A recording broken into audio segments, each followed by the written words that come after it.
It is the season of Diwali, it is the season of celebrations.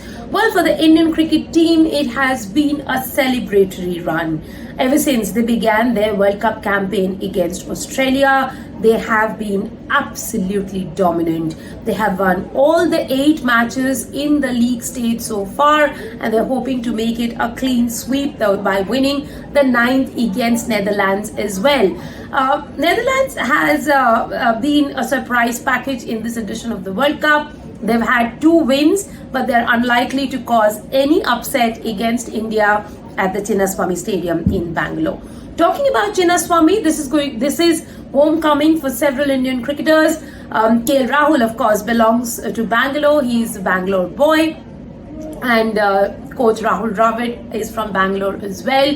He is lending, I would say, a very helpful hand to the Indian cricket team. They had a week-long break in Bangalore during which they recharged. They recharged their batteries, they rested, recuperated. Bangalore is a known city to many of the Indian cricketers, and it was easy for them to be in Bangalore to recharge their batteries before the one final league game leading into the semi-final against New Zealand, which is going to be a Wednesday blockbuster against New Zealand at the Wankhede Stadium. Now, talking about the final league match in Bengaluru, it is against Netherlands, and we were speaking about this being a homecoming for several Indian cricketers, including the biggest star of the side, Virat Kohli. Why? Because of his association with Royal Challengers Bangalore.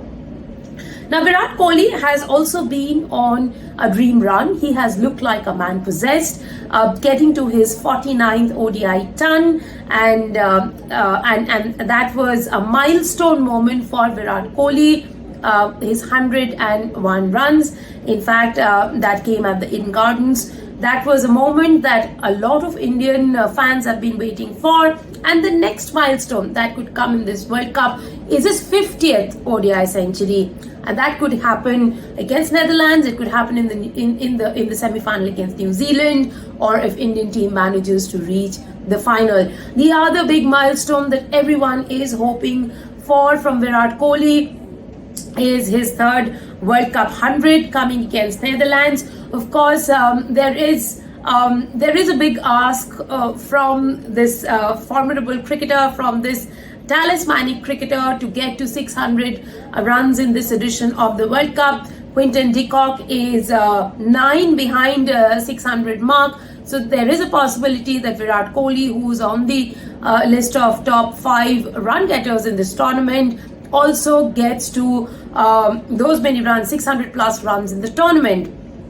Of course, apart from Virat Kohli, Rohit Sharma has been at his best. He's 131 runs, setting the tone for India against Afghanistan. He's also on the top 5 run getters list. Rohit Sharma really has led from the front in this World Cup. Talking about leading from the front, he did not begin the World Cup, but when he came in, he left a phenomenal impact on the Indian team's performance. And I'm talking here about Mohammad Shami. Mohammad Shami is a few wickets away from 50 ODI World Cup wickets. In fact, in this World Cup, when he came in, he only came in after Hardik Pandya got injured, and not many people had expected that Shami will play in the World Cup. But once he came in, he made a rip-roaring comeback. First against New Zealand. New Zealand was on a roll with Shami's 5-4 performance. New Zealand were flattened, and that really caused a drop in New Zealand's, I would say, confidence, and they went on to lose a few matches. Now, talking about Team India, one expects that Shami will put up a stellar performance in the last game and also in the semi-final. The one man who has led India's bowling attack has been Jasprit Bumrah. He may not have got those many wickets, but he's been miserly, absolute miserly, and he has had a phenomenal economy rate. So he's also had a huge impact in the World Cup. While 2 of India's batters are in the top 5 batting run scorer lists, none of Indian bowlers are in the top 5 bowlers list. But that doesn't mean that Indian bowlers have been behind so far as their performance goes in this World Cup. They have had a huge impact.